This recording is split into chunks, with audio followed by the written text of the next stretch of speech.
se we mi ti ki parallel mi go de e ko no do ko ma no ma wa o ko to we bregan o ko no pakara beto o ko no de me te chokoko o ko de yesi wa ko me ton cheto o ye yue do o pe so pe ko to no ko me to la san o karoko o ta vi to vi fere o ta o lo to e ama wa titi awe program le ko eya wa do de we na mi to afonu e o ma te ko to ko ta ri chaje bo do de we na mi ya me ke to fi ba ko me le do wa ma do de we na do ko mi to le wa mo to bi ba me to na mi wa ma ga bi ba me to na mi wa san mi le na ki ko to we apasale ko ni ku pe so mi le me to ma te ko te ko ta to tie so ki si yi ko me ko ni ahoru to je ke ahoru de ti o fi to de ti asisa mi o to no sakiro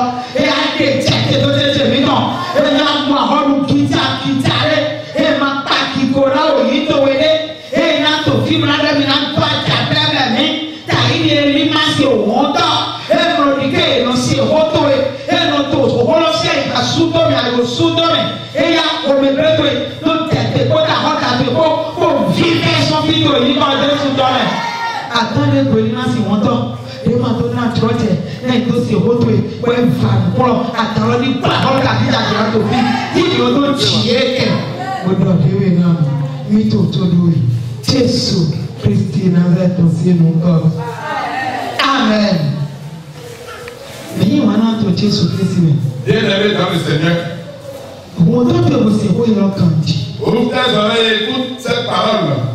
Ogo azembe tonton. Le thème de ce jour est intitulé La puissance divine.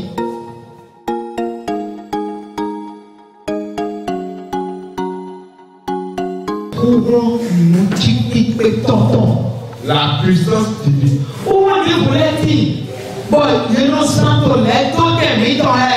Il y a d'autres forces qu'on utilise aux alentours de nos vies.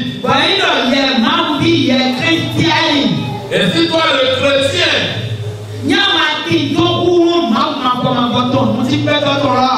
si tu n'as pas la force de Dieu, la puissance divine de Dieu,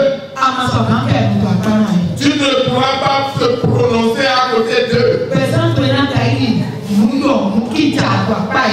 Ta vie serait comme du déchet à côté d'eux. Je dis il y a d'autres forces, d'autres formes de force néfastes, des petites forces. Et si l'enfant de Dieu n'a pas la force divine de Dieu, quand on va commencer par déployer ces gens de force à côté de toi, tu vas devenir qui est là. C'est pourquoi tu dois avoir la puissance divine de Dieu en tant que chrétien. Quelle est ta force?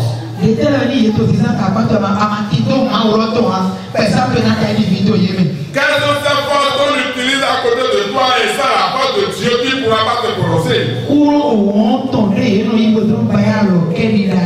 Les forces de la magie qu'ils utilisent pour faire les bagues, préparer les bagues magiques. Et c'est les féticheurs qui le font. Et les hommes vont acheter. Et on les fabrique avec la puissance de la magie. Ou bien des pommades, des poudres qu'on va te remettre et tu vas te t'embaumer avec.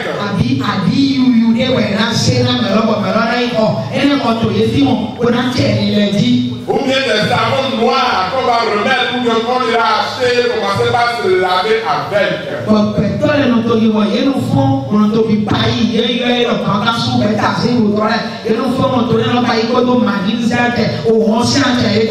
Et les gens achètent et ceux qui en fabriquent ne font qu'en fabriquer au jour le jour.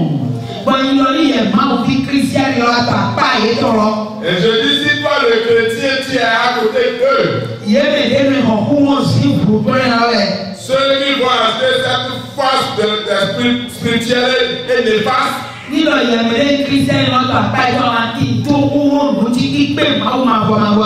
si toi le chrétien, tu es avec eux et que tu n'as pas la puissance divine de Dieu, tu seras ridiculisé. il y a un tawiko. Tu ne peux pas te prononcer. Dans ta famille, tu n'auras pas de dignité.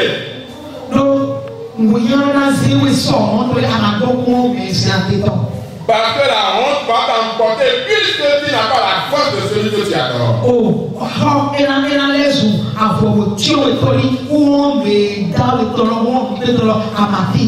Les dettes vont devenir un manteau sur ta vie parce que tu n'as pas la force de ton créateur.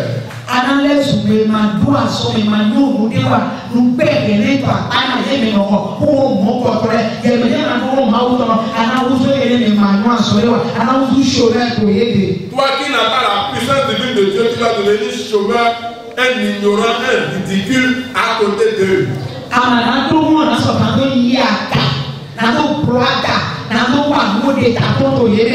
Tu n'auras pas la force pour te lever, pour t'élargir et pour t'en sortir au milieu d'eux.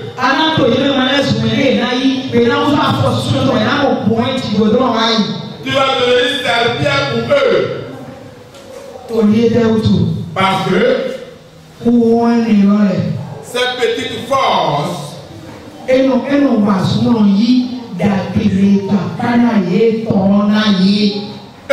pour arracher le bonheur et la bénédiction de celui qui est à côté de lui, l'arrache et leur remet ça. Maintenant, si toi l'enfant de Dieu, tu as la puissance divine du Créateur,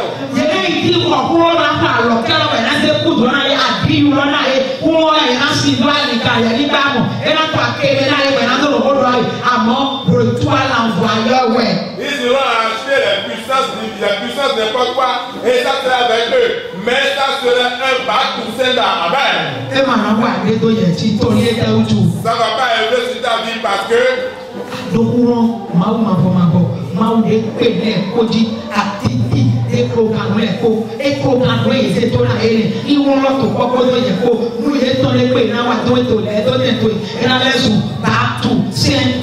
parce que tu as la puissance divine de Dieu, la puissance du guerrier, du grand combattant. Et cette force de Dieu qui est avec toi va retourner leur force sur eux. Donc,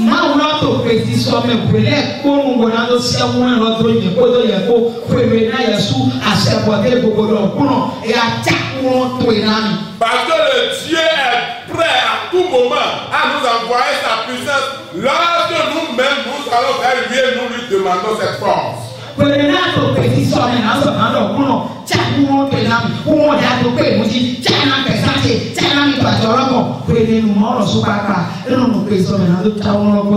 Quand tu prends l'engagement et que tu es prêt à avoir cette puissance et que tu vas vers Dieu et tu demandes cette puissance, le Dieu tout-puissant t'envoie la puissance parce qu'il est prêt à tout moment.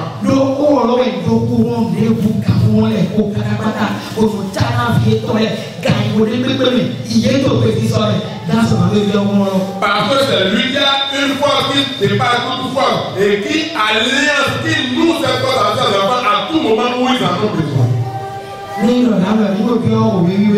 Si nous mentons, entrons dans la Bible.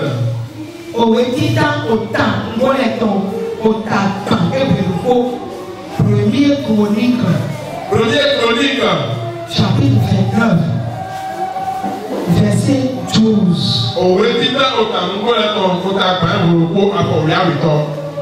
Et il y a le fond bébé.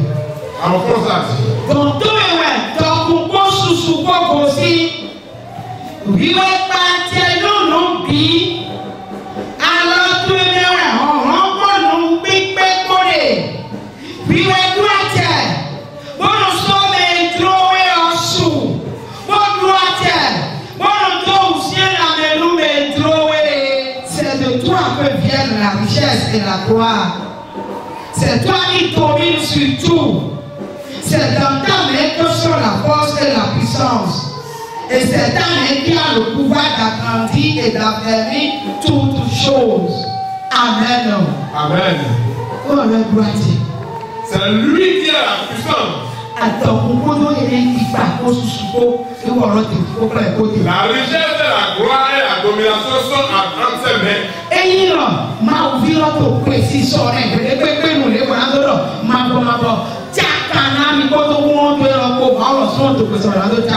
Si l'enfant de Dieu prend position à toi et demande, Dieu, je veux maintenant entrer dans ta puissance, le Seigneur aussi sera disponible pour lui donner sa puissance.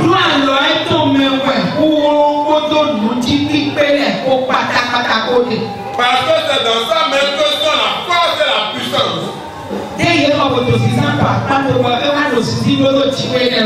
Ce qu'ils ont acheté, ils utilisent dans tes emplois, ça a commencé par avoir une nuance sur ta vie. La force qui dépasse cette chose se trouve entre les mains du Créateur.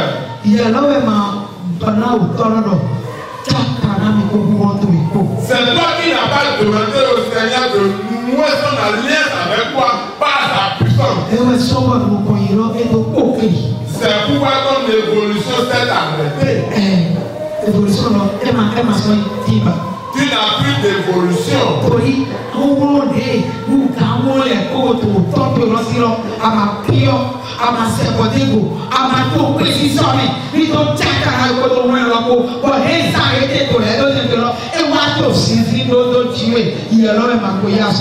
Parce que tu n'as pas encore demandé cette force de ton Père. Et ce qu'ils sont en train d'utiliser a commencé par avoir une influence sur ta vie.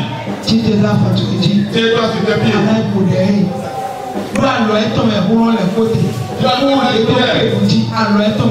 La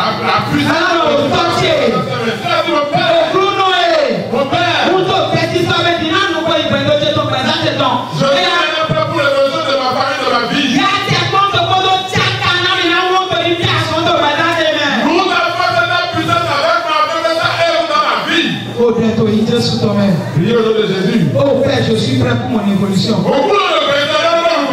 Communique-moi ta force, ta puissance divine. Communique-moi ta force. Communique ta force à mes enfants, mon mari, à ma femme. Invoquez le nom du Seigneur. Invoque, invoque, invoque Jésus. Invoque, invoque Jésus. Alléluia. Alléluia.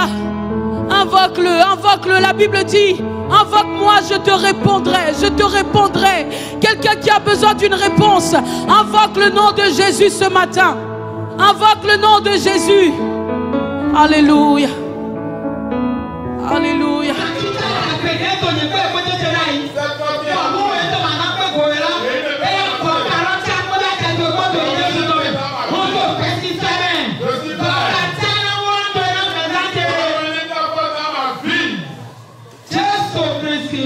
Aussi nous comme au nom puissant de Jésus de Nazareth. Amen. Amen. Aussi nous pouvons nous asseoir. La force de la suprématie du divin. La suprématie de Dieu.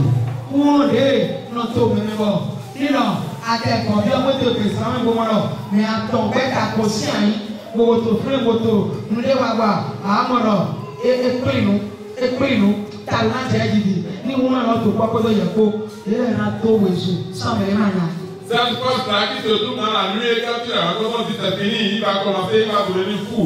La force-là, si la force de Dieu est avec toi, c'est eux qui vont courir. Amen. Amen. C'est cette force que nous devons invoquer.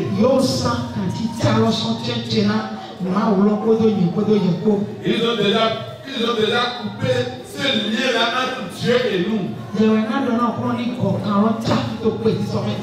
C'est à toi de dire à Dieu, je suis prêt. Communique-moi encore ta force.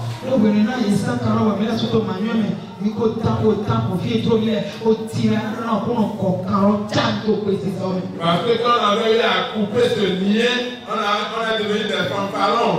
Maintenant, c'est à toi de demander à Dieu de renouer encore ce lien avec toi. Bien aimé. tó náà wà lẹ́mí lò máa lọ ẹ̀kọ́ wà lọ títà ẹ̀wọ̀n ìlùkùn tó wẹ̀ títà lọ́tọ̀. Qu'est-ce que l'homme va pouvoir faire et que Dieu n'a pas encore fait et que Dieu n'a pas pu le devant de cette chose? Où alors il me fait dans títà? C'est lui le premier chirurgien. Où alors? C'est lui le premier chirurgien. Bon, alors bon. Et tu vas dire mais comment? Ẹni ọ̀rọ̀ èdè hu àdàdàbù ló kó sọ́n pẹ̀tọ́ sí nàmì òyìn tó bá yìí tí àwọn kò sọ pọ̀ kí ló tẹ̀. C'est pas lui qui a enlevé la côte d'un homme et a multiplié par 7 et a refermé cet endroit. Èdè àdàdàbù ló kó. Il a sorti une côte. Òyìn tó bá yìí pẹ̀tọ́ ní ìfowópamọ́ pẹ̀tọ́ ní ìwọ̀n kó ló bá yìí ẹni bá yìí tí àwọn kò sọ pọ̀ kí ló tẹ̀ náà mẹ́rọ. Et a pris cette côte pour refaire une autre personne. Et cette côte a devenu 7 fausses. Et maintenant il a refermé là où il avait ouvert. Oh, mais c'est toi qui es son nom, Maintenant, quel chirurgien peut faire ça là actuellement dans les grands hôpitaux? Et tu veux que toi, tu n'as pas parlé, oui, le même, mais on va pour une petite table, ou alors, ou alors, il fait toi, petite table, oui, vite, on va aller pour Madame. Qu'est-ce que l'homme va pouvoir faire, qu'est-ce que l'homme va faire maintenant dans ce monde et que Dieu même ne l'a pas encore fait? Interfere nos cemitérios, que tanto cu e Cristo é pessoa, caiu, come. Si on va dans les salles d'opération, là où on fait les chirurgies, il y a des décès tous les jours que tu fais et à chaque heure que tu fais. Mais Dieu est arrivé à opérer un homme. Et a sorti une autre de cette côte. Et a pris pour créer une autre personne. Et quand il s'est réveillé de son sommeil, il s'est donné à regarder sa peau, son corps, et il n'y a pas de douleur.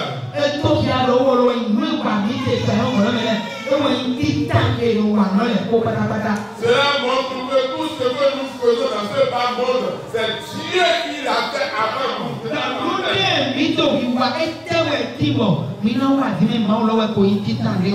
Qu'est-ce que nous voulons entreprendre pour faire et que Dieu même n'a pas eu à le faire?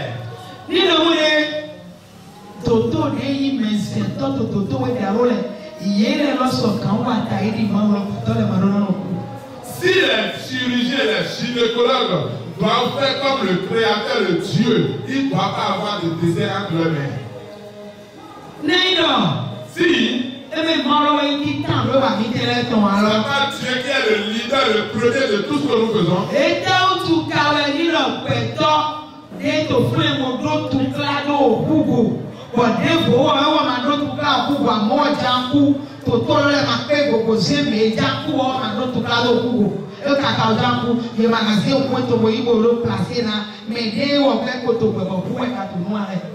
Si ce n'est pas le Dieu qui est le commencement, qui est le premier dans tout ce que nous faisons, pourquoi les grands docteurs n'arrivent pas à prendre l'eau de celui qui est sur le point de mourir pour remettre à celui qui en a besoin et qui est encore vivant? Ils n'arrivent pas à le faire correctement. Pourquoi? Pourquoi ils n'arrivent pas à le faire correctement?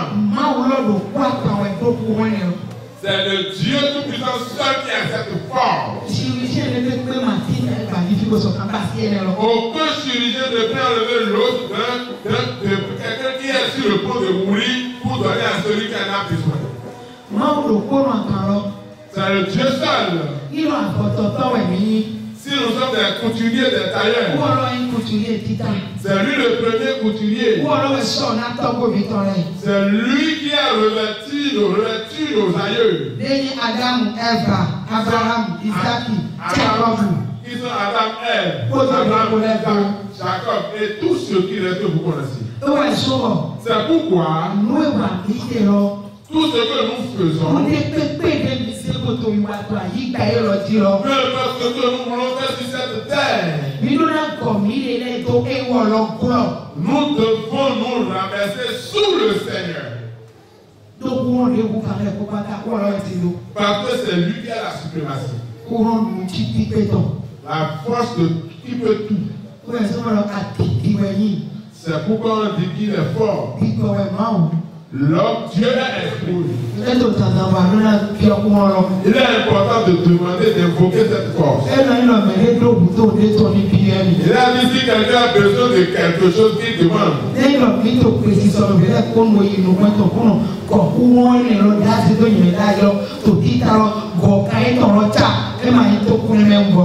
Si nous sommes prêts à tout moment, nous allons demander à Dieu de nous renouer, de nous communiquer entre sa force. Il n'est pas sourd, il n'est pas muet, il n'est pas aveugle. Il va le faire.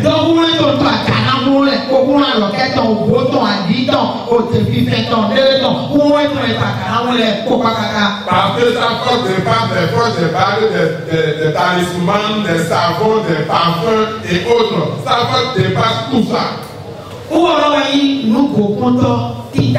C'est lui le premier surveillant. C'est lui le premier gestionnaire. C'est lui qui gère les cieux et qui gère encore la terre.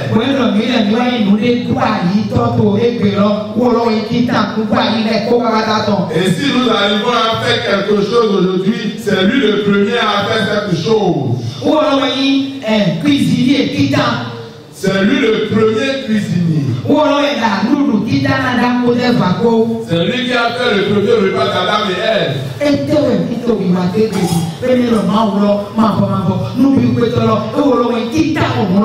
Qu'est-ce que nous faisons aujourd'hui si ce n'est pas le Dieu tout-puissant qui avait été premier et qui est premier dedans?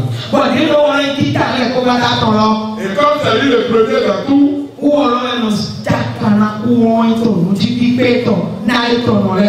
c'est lui qui communique sa force, sa suprématie pour ceux qui sont pour lui.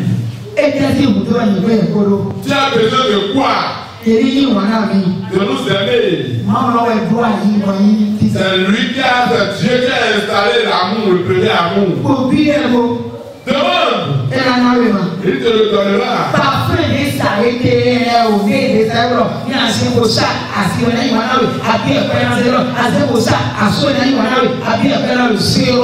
Ça parfois cette chose qui nous vend en disant si tu mets ta peau, ton mari, ta femme va t'aimer. Tout ça là c'est en fait.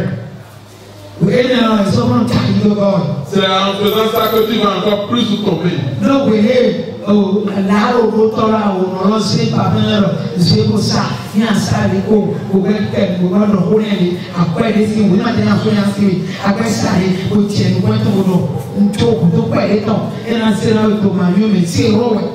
Parce que ce menteur, quand il t'a revenu ce papier, dit quand tu vas mettre sur ta peau devant lui, tu dis n'importe quel menteur va te remettre là. Sache que c'est zéro.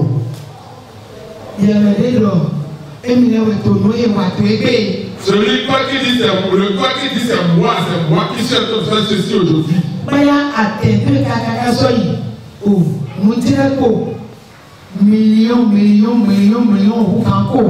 Peut-être qu'il est très très loin de millions de kilomètres. Si c'est Dieu qui a la force qui peut tout, qui se dépasse tout.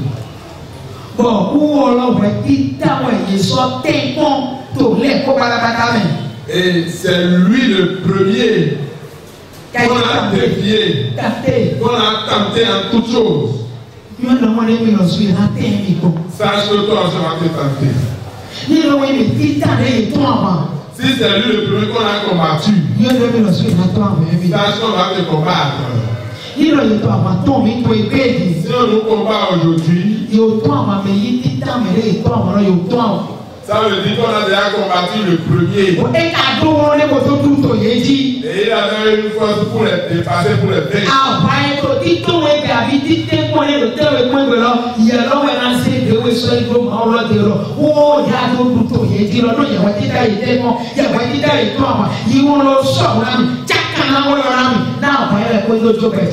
Ce combat qui vient en train de te combattre aujourd'hui, mais cette tentation qui est sur ta vie, c'est toi qui dois aller vers Dieu pour lui dire, c'est toi qui as été combattu et tenté.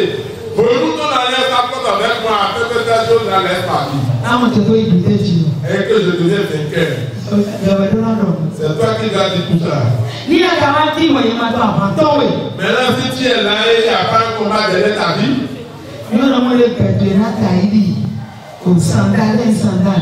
il faut savoir que ta vie c'est comme tu vas prendre. Dès le tour au il a où? Dis ma toi avant lui. Si on ne combat pas, Ah, il y a pas avant lui. on doit te combattre Et dis ma forcément. toi avant lui. Na de lo ko ma o tro to fun. Na Yesu na mo de wo de ma o lo do mo ti ta e to ko pe mi ko. Si on ne te combat pas, comment tu sauras que la première force, la force que Dieu t'a donnée depuis ta naissance derrière toi, comment tu sauras?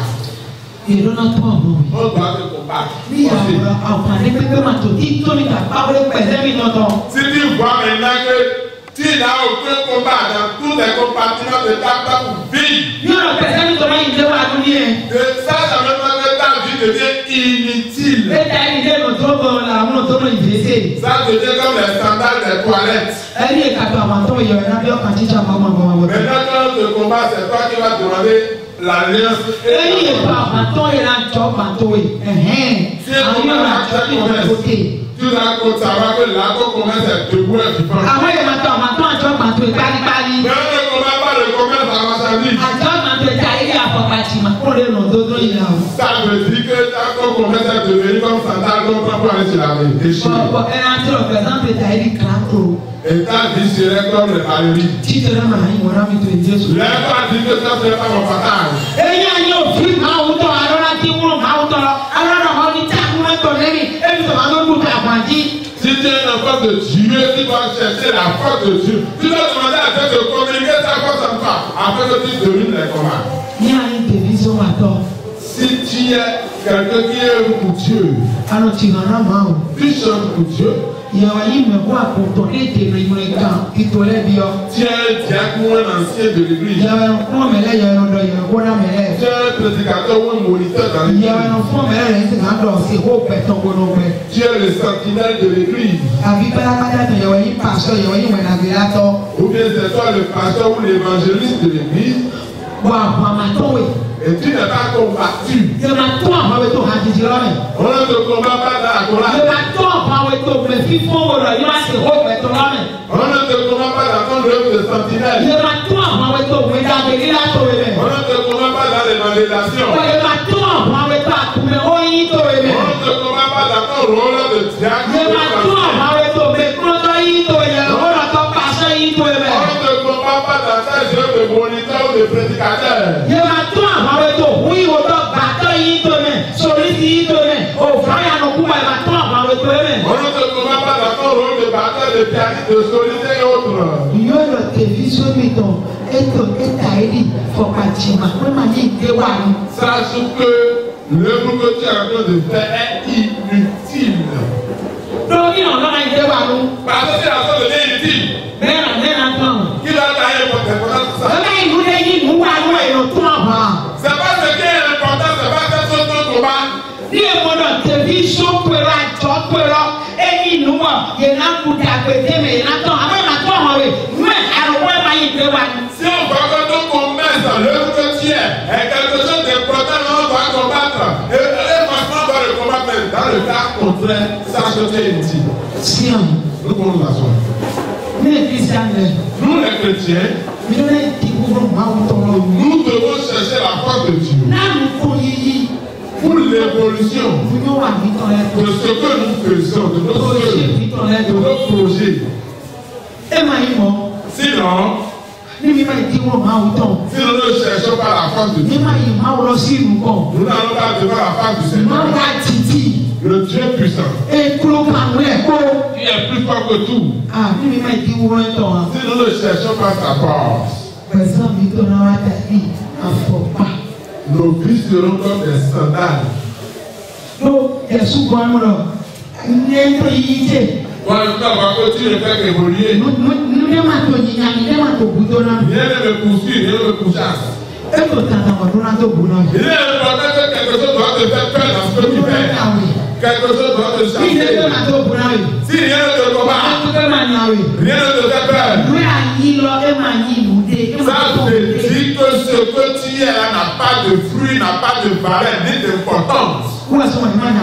C'est pourquoi ils ne t'ont pas combattu. Il est important qu'on doit te combattre. Si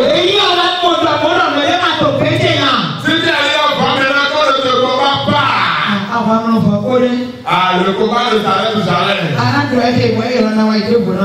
Tu vas finir ceci et d'autres, tu vas finir une bataille et une autre bataille va commencer.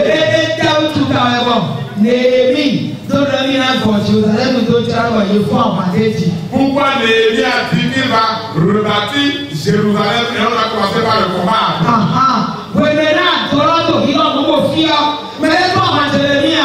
Quand le mur était brûlé, tombé, est-ce que quelqu'un a combattu Jérémie? Quand le mur de Jérusalem était tombé, quand on a détruit cette ville, ça n'a plus de valeur. Personne n'a combattu Néhémie. Et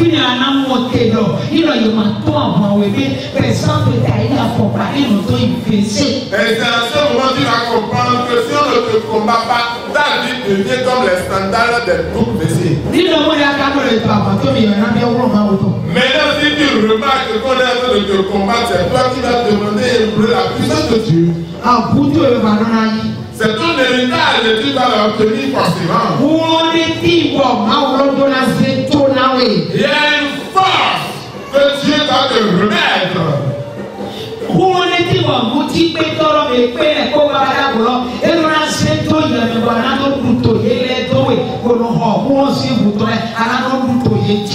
Il y a une force que le suprême va mettre dans ta vie afin que tu domines ceux qui vont entrer les petites forces. Amen. Amen. Le père qui n'avait pas acheté une parcelle avant de mourir, n'avait pas acheté une parcelle pour ses enfants. Les enfants ne vont pas chercher d'héritage. Mais nous, notre père qui fait tout, le Dieu tout-puissant, il y a une force de suprématie. Et nous devons aller demander l'héritage de cette force. Tu vas te lever et lever ta foi. Et tu vas faire cette prière. La position que tu veux. La position qui est bonne pour la prière. Et tu vas évoquer le nom du Christ. Mon Père Seigneur. Je veux devenir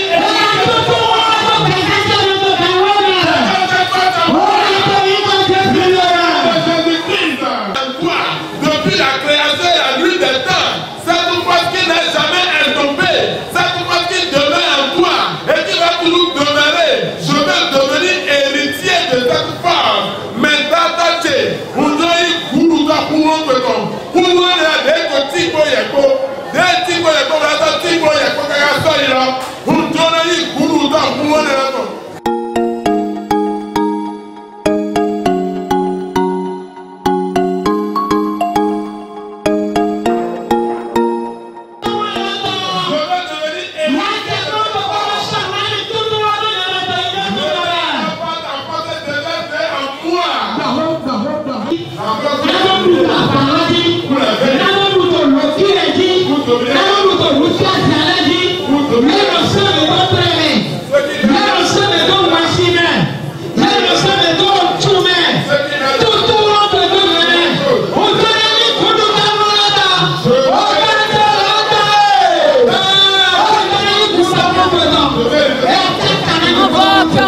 Invoque Jésus. Invoque Jésus. Alléluia. Alléluia. Invoque-le. La Bible dit, invoque-moi, je te répondrai. Quelqu'un qui a besoin d'une réponse, invoque le nom de Jésus ce matin. Invoque le nom de Jésus. Alléluia. Alléluia. Oh, il y a un chant qui monte dans mon cœur.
lọ. Kúrú mi tó èkó búrọ́ tàbọ̀ fún wa lọ kẹ́ni dàtọ́ ẹ̀ wá lò sí sí dódó mi jí lọ. Máa bọ̀ kú ẹ̀ tó yọyọ lọ. Kú ẹ̀ tí a náà lò pọ̀ mi tó náà ti tẹ̀ lọ. Òtọ́ lọ gbọ̀ wúrọ̀ tó tí a náà kẹ́kọ̀ọ́ mi tó náà wọ́n rẹ̀. Wúrọ̀ rẹ̀ tó pèlè ẹ̀kọ́ pátápátá tí mo yá kìtì fún àgbẹ̀tú. Mo yí máa wúlé kó kálẹ̀ kọ́lọ́. Èyí wọn lọ́mọ kọ́ ẹ̀ tí a náà gbẹ̀sà lò pọ̀ mi tó náà tọ̀. Èkó ẹ̀ tí a náà fi ní tọ́lá ti gbẹ̀sà. Wúrọ̀ yẹn lọ bí àṣọ́tò gbẹ̀sà mi tọ́ mẹ́. Wúrọ̀ yẹn tó mọ̀ náà tó sí ní lómi ní. Ẹ̀sẹ̀ yẹn tó mọ̀ náà tó sí ní lómi ní. Wúrọ̀ yẹn lọ bí àṣọ́ra. Òkúrò lọ ṣe yẹ pé ẹ̀ pọ́n tó àgà. Ebi àmì lẹ sùkúrú táwọn yọ̀ yàtọ̀. Sẹ́yìn wọ́n máa ń tẹ̀ ní èjì yọ̀. Jésù Kristi náà dẹ́ kẹ́sì ní ìwà.